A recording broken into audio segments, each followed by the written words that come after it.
there, this is Stephen back with our second Tale of X Gamers battle report. We're doing 1k doubles this month. So we've got 1k Eldar, 1k Eldar team together versus 1k Guard and 1k Demons, mostly Nurgle themed, although there are some Blood Crushers in there, but there's some awesome Forge World models for David's army. You'll see that in a minute. Right, the armies this month are me and Alison, rather than me and Nick, because we've got lots of Eldar players suddenly pouring out the woodwork. She won't be appearing on the film, but her models will. And we'll be playing against David, who's the Nurgle Demon player, and Lawrence, who is the Guard player.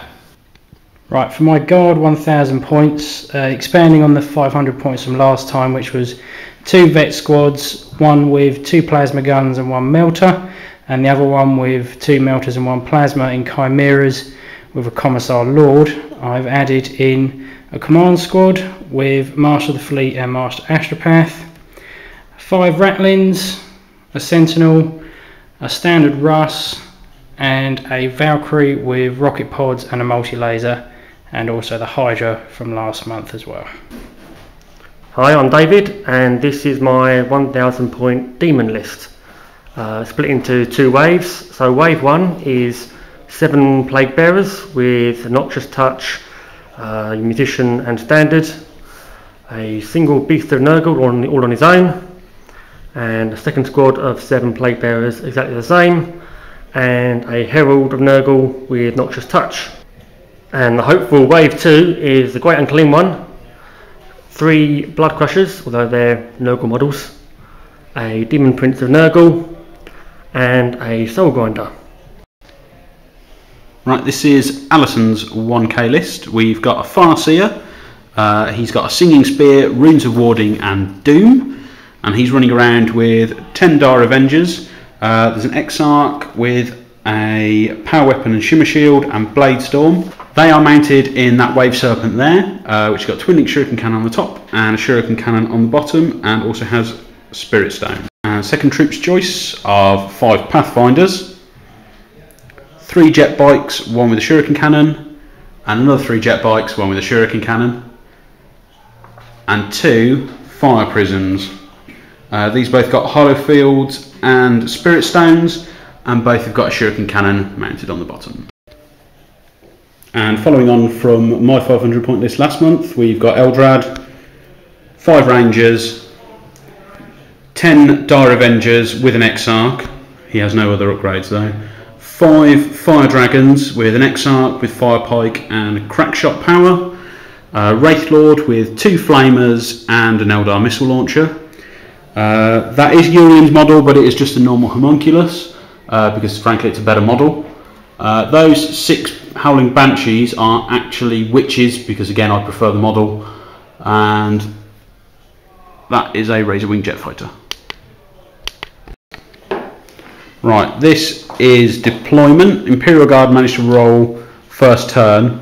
There are demons in there as well, but obviously they're hiding at the moment.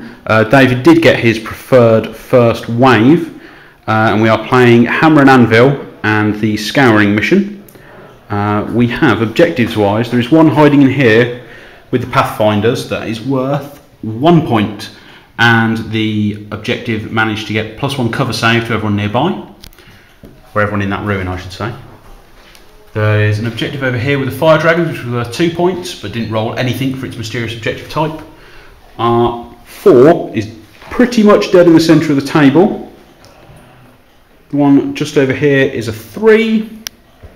The one that the Imperial Guard hid in their fortification that Lawrence forgot to mention is a 2 and a Grav Wave generator. And there is a 3 in those woods at the back. And that is a unit of infiltrating Rangers over there. Guard have pretty much deployed with their 4 tanks across the back of their table edge almost. There are some infiltrating Ratlings, chosen to infiltrate there. And aside from that, the Eldar have just spread out a bit and failed to seize the initiative. Warlord traits.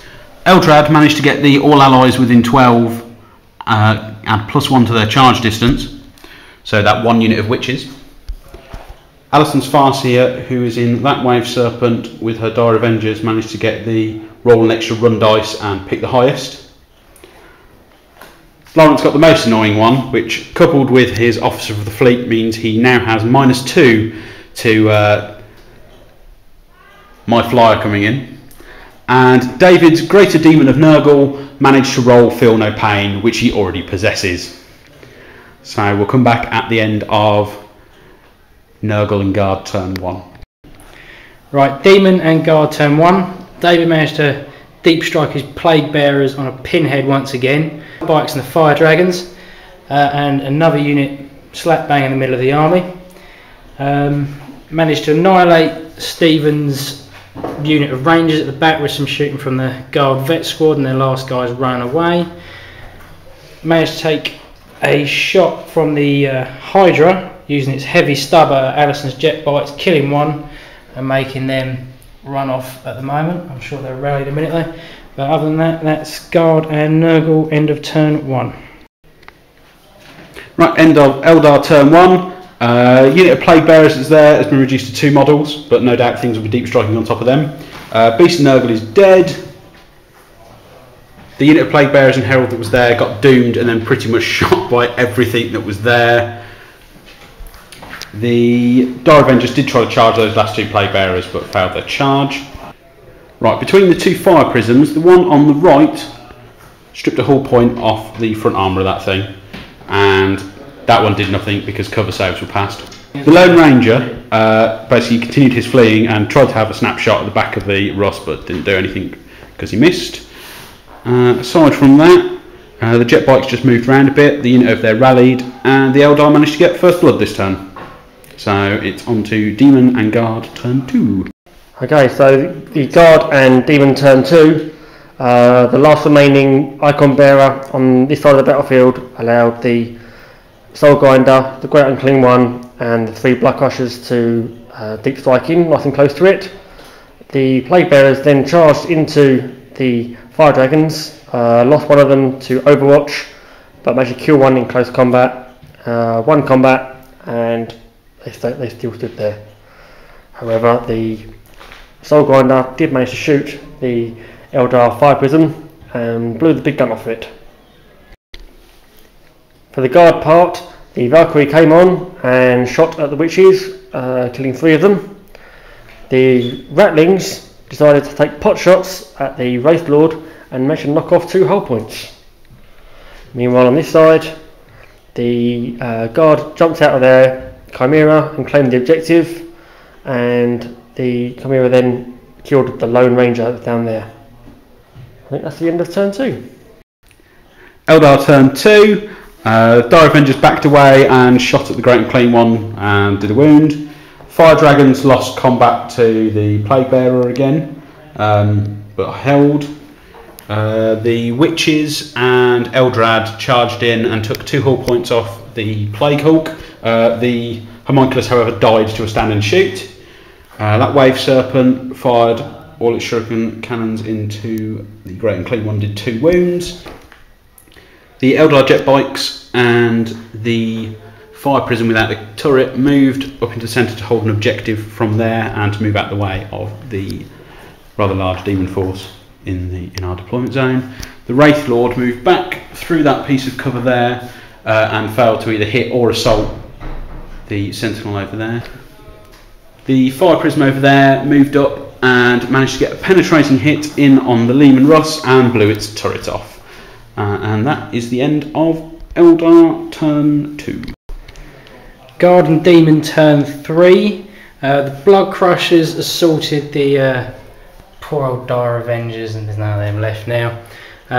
David once again managed to draw combat with his 1 lone Plague Bearer against the Fire Dragons.